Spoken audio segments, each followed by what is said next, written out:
யாரும் இல்ல, வந்த உடனே போட சொல்றேன். சரி சரி, சோறு போடுறதும் போடுற, கொஞ்சம் கறி சோறா போடு தம்பி, சாப்பிட்டு ரொம்ப நாள் ஆச்சப்பா. அடடே, நாங்க கறி சாப்பிடறது இல்லையாப்பா? என் வீட்டுல பச்சியமா இல்ல, நாங்க ஜீவகாருண்ய கட்சியில சேர்ந்திருக்கோம். அடிச்சாங்க, திங்கிறதுக்கு கூட கட்சி வச்சுக்கிட்டீங்கடா. எவ்வா எவ்வா, ஜீவகாருண்ய கட்சின்னா என்ன தம்பி அர்த்தம்? அதாவது உயிர்களை கொலை செய்யக்கூடாது. நீங்க உயிரை கொல்றதே இல்லையா? இல்லையே. ராத்திரில மூட்டை பூச்சி கடிச்சா என்னப்பா செய்றீங்க? ஏப்பா கோச்சுக்காத, உனக்கு உண்மையிலேயே திமிருதாண்டா. கோச்சுக்காதரா போ. இதெல்லாம் சொன்னா சோறு போடுறீங்களோ இல்லையா? இது வேற தகராறு.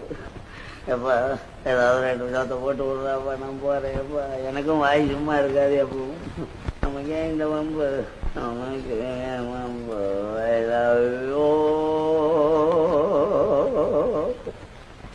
ஐ